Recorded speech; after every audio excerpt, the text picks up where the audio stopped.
Hey everybody, this is going to be a bit of an unusual video, so I apologize if this is not the content you're normally used to seeing.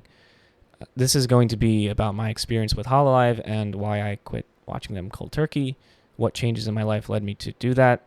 Now, to be fair, I'm not, you know, I went back, I ended up migrating over to TikTok as my addiction, so it's not perfect. Okay, great, I substituted heroin for Coke.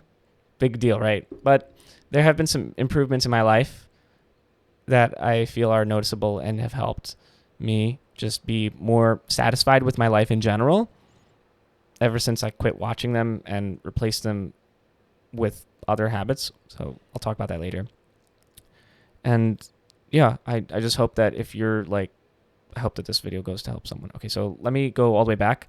1 year ago, I was stuck in this apartment, 2020 quarantine. Everything's miserable. I had no entertainment, no nothing. I was just depressed as hell.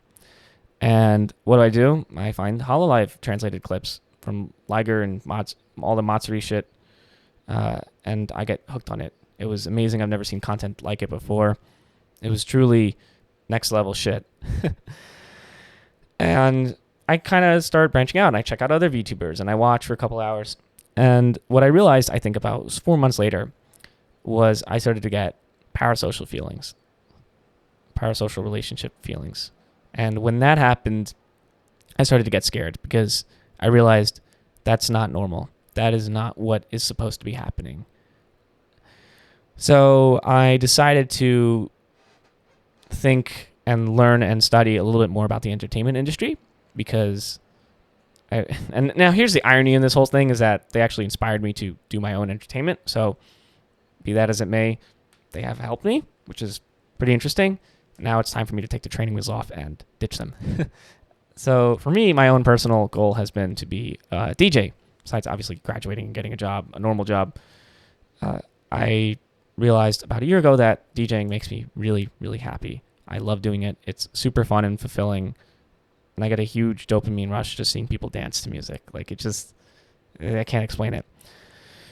So I decided to start getting into the entertainment industry and starting teaching myself. And because I'm only doing this for like a year, maybe honestly, like I'd say seriously, like 6 months, 8 months, I'm still a complete beginner and I have so much to learn. But it taught me a lot of things about the entertainment industry. And one thing that I realized and is about Hololive, and I'm probably going to get some heat for this opinion, but I'm going to state it anyway. Hololive is essentially a strip club, but for weebs, right? Now, I know that not all the girls are like that. Not all the girls leverage their sexuality and all that, but most of them do, right? Most of them do. So let me explain, right? So Hololive and strip clubs both have a wide variety of attractive and capable females doing all the entertainment. Both have the girls working under a fake name, right? Both have the men in the back of the business making all the fucking money. And most importantly to me, they both have men who are throwing shit tons of money at them, like a lot of money at them, right? And I'm not saying you're a bad person if you've fallen for one of them. I'm not saying you're a terrible person. All I'm saying is that you're just a victim to your dopamine and ancient lizard brain chemicals that do not know what the fuck is going on. And I don't blame you. And I feel that the best way to start moving on from that is like first a deep introspection about who you are, what you want to do, why do you not want to pursue it, why are you working on, like, what are the things that are limiting you in life right now, you know? Now, look, granted, if you're fucking living in the middle of Alaska and there's nothing to do, like you're stationed out there, you're a soldier or some shit, like you have no entertainment, like fucking fine, go for it, right? But I live in like a big city and there's a lot of opportunity here. And what I realized about the entertainment is that when you start putting time into this kind of entertainment, you don't get anything back. The only thing you get, and especially if you're putting in money too, the only thing you're getting is dopamine and memories, right? Which is nice, but it can't help you do things such as build friendships in the real world. Now, I'm not saying you can't play video games with friends. In fact, I think that's a pretty good stepping stone. Is if you're really struggling with Hololive content and you're having parasocial feelings in relationships, what I would recommend is, probably a good first step would be to start making some good friends on Discord and hanging out with them and learning from them, collaborating with them.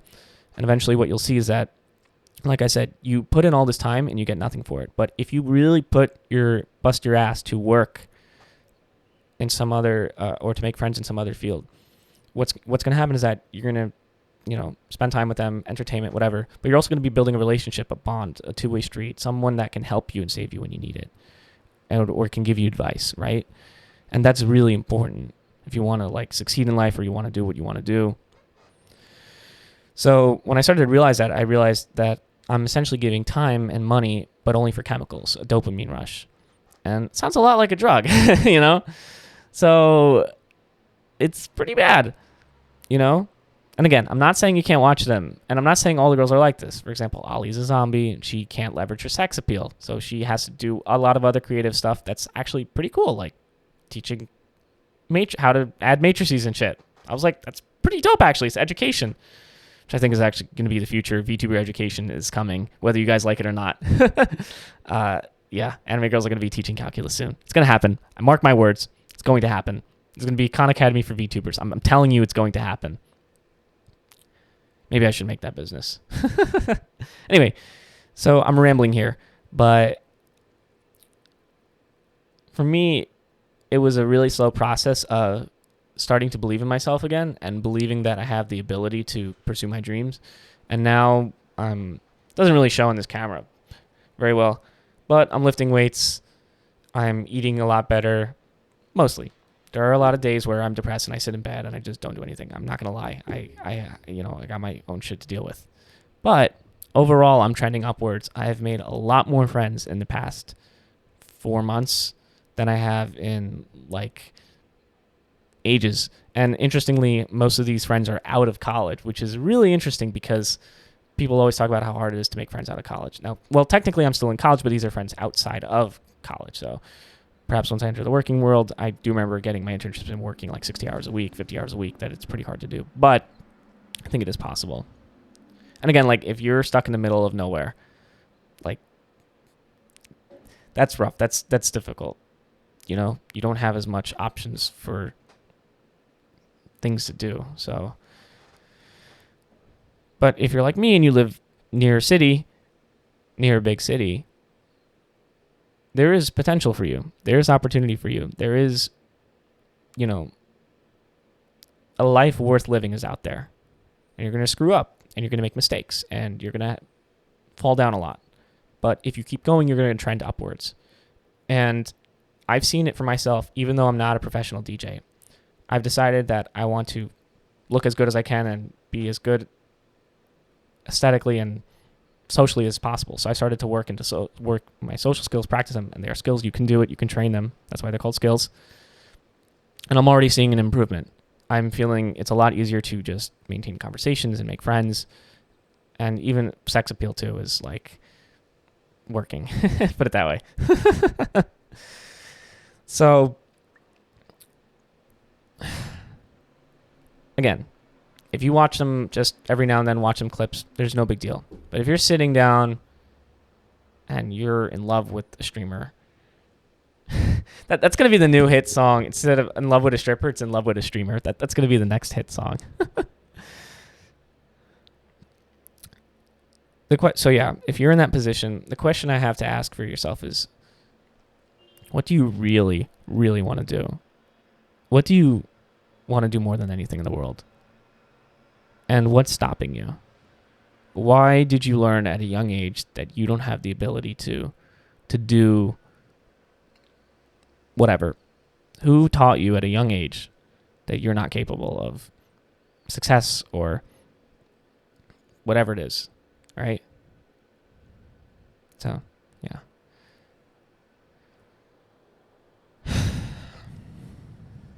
Oh, one other thing that I'll mention, one thing that kind of blew the lid off everything, which I thought was interesting, was the Twitch leaks.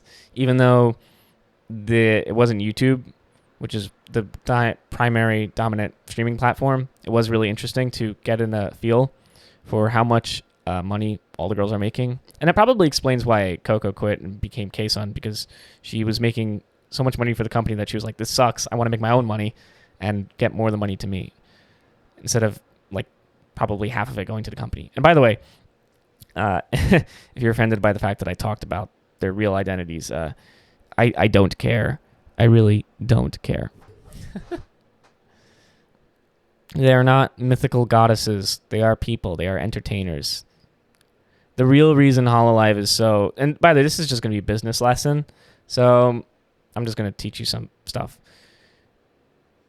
If you're if you know about the Hololive fandom, you know that it's forbidden, I guess, or it's just taboo to talk about their real names, even if these entertainers have a real... Basically, they're just doing the same thing, but from their own private account, which is streaming, being cute, doing whatever the fuck they're doing, playing video games, right? And one would initially assume that this is because of safety, right? They want the girls to be safe and make sure that there's no stalkers or whatever. And that's true. That's part of it. That's a big reason why the girls are anonymous and they don't have their real names out there, right? But the actual real reason why Hololive is so protective of the real identities of their talents is because taking that away would take away their intellectual property and take away the autonomy of the girls to create their own brand and to create their own equity and value and wealth, essentially. So when they're under the Hololive Cover Corp brand, they have no choice but to share their money and revenue and profit with the company. So it's actually a really creative business decision, and they encourage people to keep that taboo-ness going. And again, I'm not saying we should be spamming their real names. Like, you probably shouldn't be doing that. Like, but like, if they have a real account and they're doing Let's Plays on it, like, just talk about it. You know, it shouldn't be that big of a deal. That's just a side rant. Hopefully with that little bit of illustration, I just kind of taught you something about business that you didn't kind of see before. And maybe that'll help you just kind of rethink everything from a different lens, saying, and by the way, in that domain, 3 really important questions you can ask yourself in life in general in this day and information age. Whenever you are purchasing or making some transaction or anything like that, you have to ask yourself 3 questions. First, how much of my money am I giving away? That's an easy one. For me, watching Hololive, it was 0. How much of my time am I giving away? For me, well, it was more than I'd like to admit, but I don't watch them anymore. And unfortunately, I replaced that addiction with TikTok, but that's going to be a different content. That's going to be a different video. And the third thing you should always ask yourself is, how much data am I giving? Well, that doesn't really go to cover. That goes to YouTube and Google and their AI, and they know everything you watch, everything you do, purchase, see. It's kind of scary. Yeah. So just keep those 3 things in the back of your mind. So yeah, this is kind of a ramble, but I just kind of wanted to put it out there. So if you made it to the end of this video, I salute you. Leave a comment below. Like, subscribe, hit that notification bell, smash that like. No, no, but seriously, it does actually help. But leave a comment about your experience getting hooked on Hololive. And if you're stuck, DM me. I'll be happy to help you out, and we could talk. All right, peace out.